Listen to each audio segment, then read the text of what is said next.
to the front door with your hands up and empty. Do it now. Police calling the suspect by name, ordering him to get out. Enrique Vega. Kumaro Enrique Vega. This is the Doña Ana County Sheriff's Office. The president is surrounded. Step up, step out with your hands up, and then Anthony, police in search of the suspect after a deadly stabbing occurred. Agents all arrived armed to Ruth Avenue, many of them gearing up. Agents even using a concussion grenade during their search. ABC7 capturing the moment that the bomb squad and the incident command vehicle arrived. Even the Doña Ana Sheriff Regional Response Team responding. Agents using a drone for further assistance. People in the community telling us that this neighborhood has gotten dangerous in the past few years. The investigation going on into the late evening hours. Rosemary Montañez, ABC7. The hotel on fire, Type 3, Battalion 1, Ladder 1, Ladder 11, Pumper 1, Pumper 11, Pumper 3, Rescue 22, respond to the structure fire. ABC7 photographer David Moreno was the first TV photographer to arrive on scene, sending back these dramatic images, flames shooting through the roof of the DeSoto Hotel. Only an alleyway separates the DeSoto Hotel from the Indigo Hotel. One Indigo Hotel worker tells me they witnessed a small flame coming from the DeSoto Hotel a little after 5.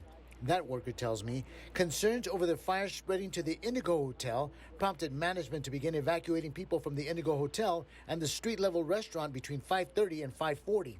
Meanwhile, the fire intensified with flames shooting through the DeSoto Hotel windows of this fully engulfed building.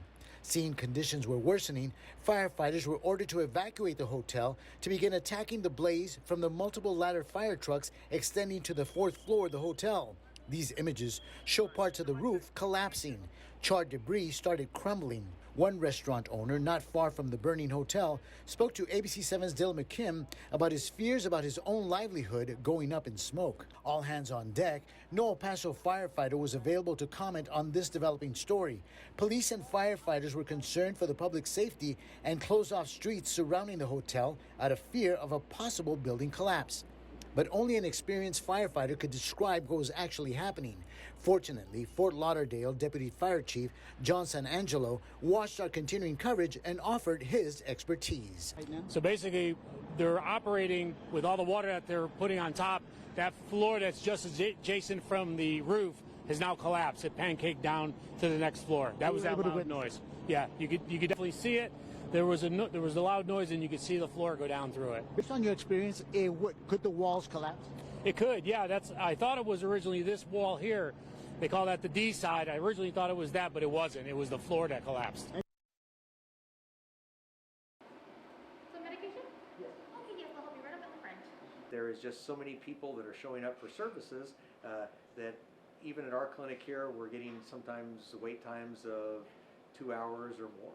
Associate veterinarian at Paws and Hooves, Dr. Mark Silpa, says one of the many factors causing the increase is people spending more time with their pets during quarantine and noticing more things that they typically don't see. In addition, there's been a large number of adoptions, so we have a lot more pets as well.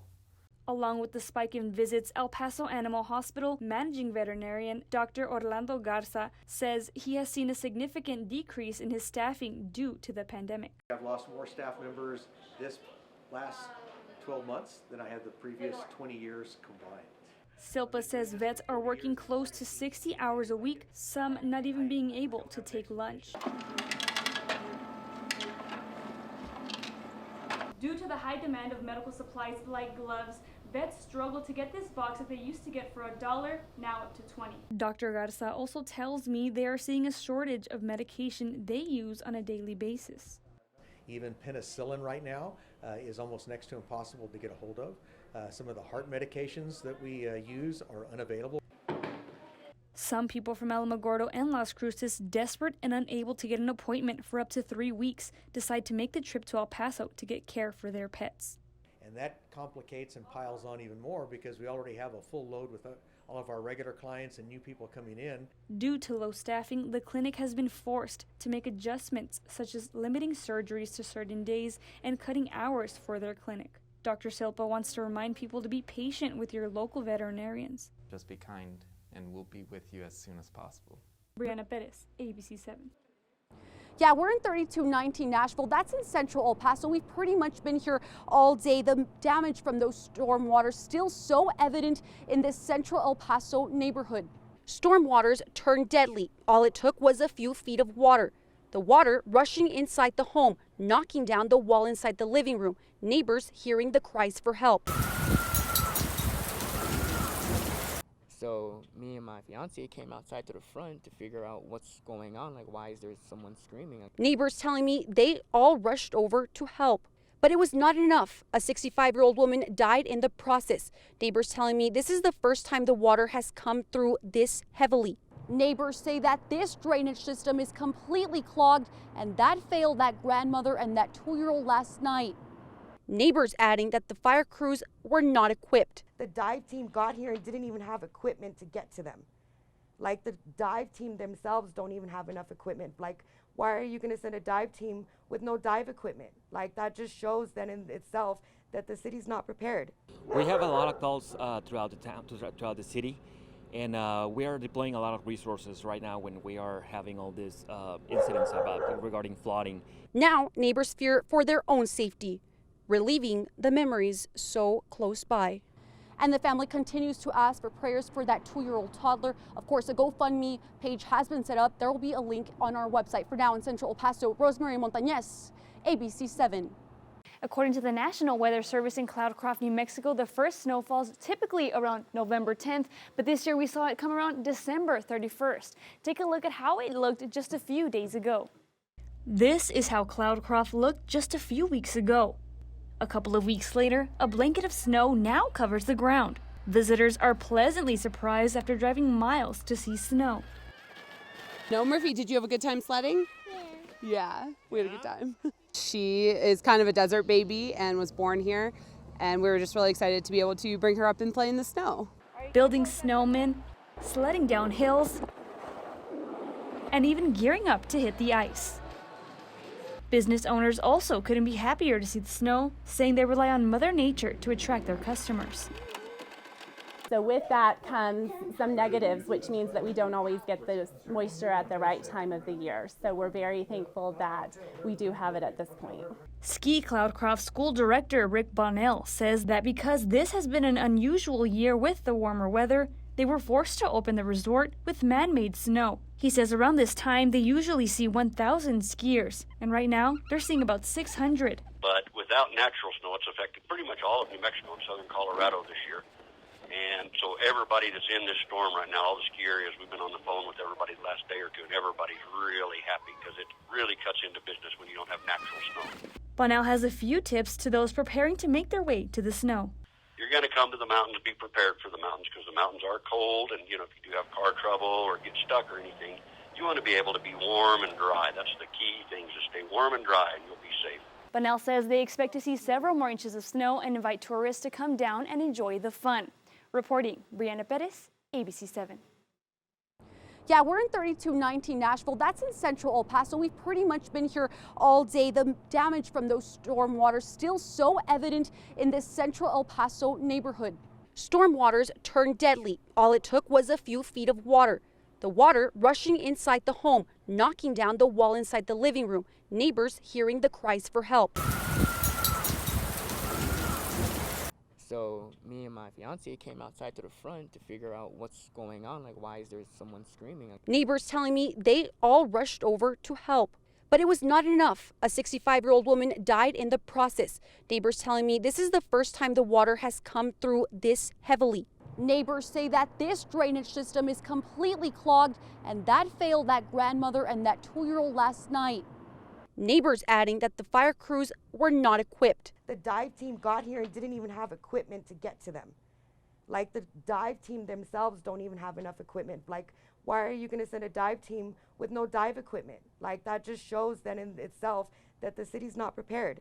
We have a lot of calls throughout the town, throughout the city, and we are deploying a lot of resources right now when we are having all these incidents regarding flooding. Now, neighbors fear for their own safety, reliving the memories so close by.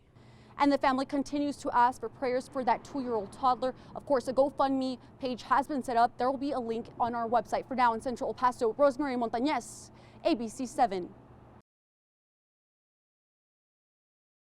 Well, this is Hugs Not Walls. This is the 8th edition of the event. We have hundreds of families coming together, looking for seeing their family member, their relative on the Mexican side of the river. So I think this is a very relevant event for our community.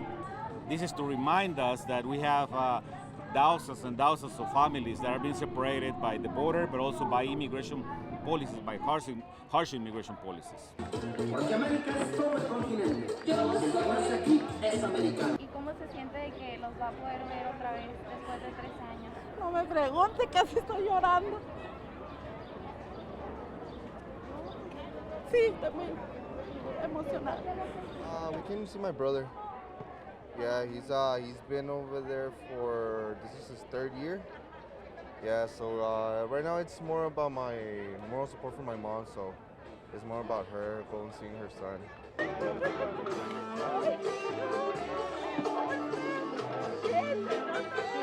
On one hand, this is very tough and very difficult. I mean, seeing brothers, mothers, children coming together for the first time in many, many years, that is painful. And you just wonder what kind of society do we have? How come we're destroying the Latino family in that way? So I think it is painful to see it, but at the same time, bring us hope. This is an event of protest also, because we don't want any more families to be separated. We want families to be reunified. No immigration policy. It justified the separation of thousands of families, and I think that's the part where we're satisfied. I mean, we're bringing families at least temporarily for a few minutes to embrace.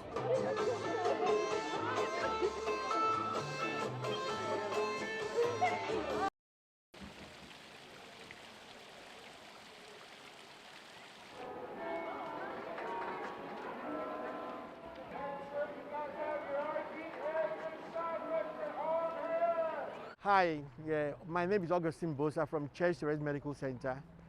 We are here to do the vaccination for COVID, and we are giving all the vaccines, both the Pfizer for kids, for ages 5 to 11, the normal Pfizer, first, second, and booster doses, and also the Moderna. Next, please. Hello. How are you? Why are you here today? For the booster, whether you believe it or not, it helps out. Keep your distance, wash, and wear a mask, even if you're vaccinated. Are you here for the test? For vaccine? For vaccine, okay, the line is out there. No, it took me like 35 minutes to get vaccinated. It was nice, it was quick, and I would like to invite people to come here, because I guess tomorrow is going to be open again for the public. I'm already ready to go back to work. Next event is tomorrow, here, from 9 in the morning to probably 4 o'clock. Actually, we're not going to stop until people stop coming. Yeah. If you don't get the vaccine, I mean, people who have not had the vaccine, they will die. I got to go back to work. I'm on the schedule now.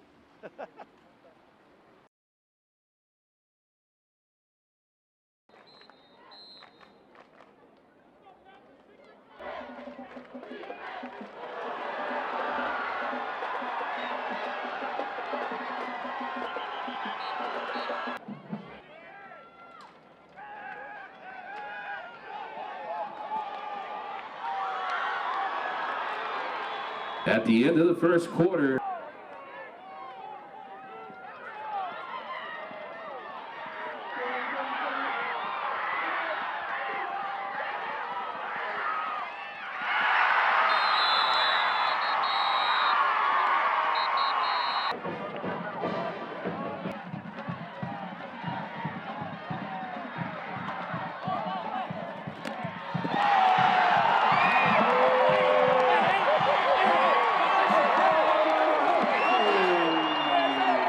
The Miners' 15th postseason appearance in a bowl game.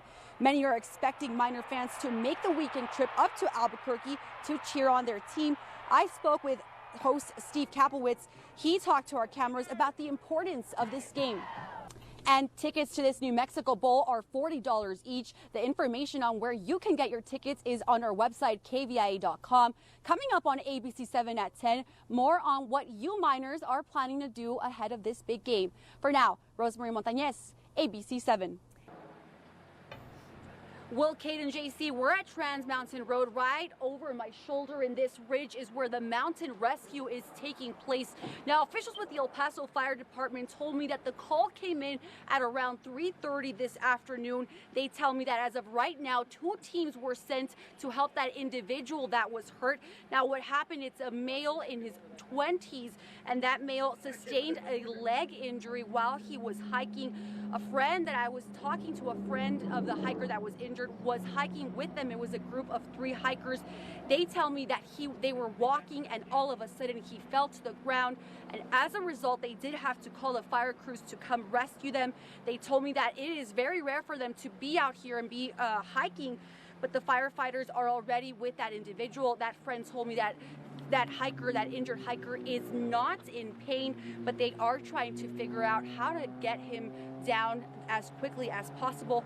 Once again, it was one hiker in his early 20s and he sustained leg injuries. Rosemary Montañez, ABC7. Now, coming up on ABC7 at 6, we'll walk you through that application process and we'll tell you if you're a candidate. For now, Rosemary Montañez, ABC7. All right, Rosemary. That they are there to help with any assistance that you may need. That information is on our website, kvia.com. Rosemary Montañez, ABC7.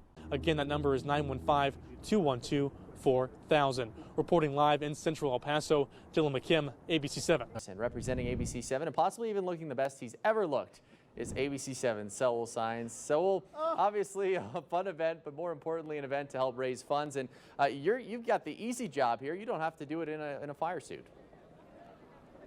What do you mean I have the easy job? You know, it is painful. You felt this before. And as you said, yes, we're doing this it's a fundraiser for the YWCA.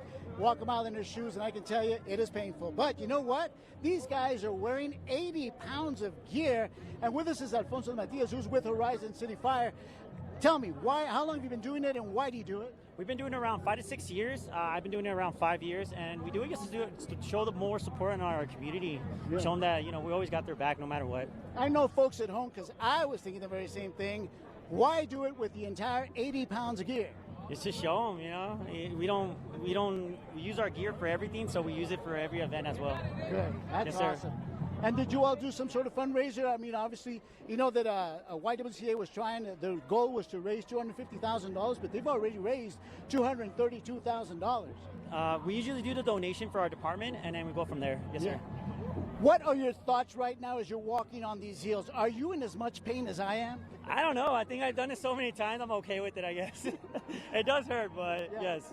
Our Eric Elkin did it, and he was flawless. In fact, I heard that he even did the moonwalk on heels. What do you think about that?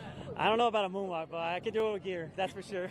All right, Alfonso Matias, thank you so much for taking time to talk to us. You know, this got underway around 6 o'clock. We've already gone around all over San Jacinto Plaza. Yes, I did do the entire walk. And like I said before, I'm going to say it again, I'm going to need a lot of ice on these babies right here. Tossing it back to you, Eric. So I thought I did pretty well, but I will admit I can't even moonwalk in regular shoes, let alone red high heels. So I'll leave that one to you. Maybe when we check back in with you, we'll see if you can pull off the moonwalk. All right, so.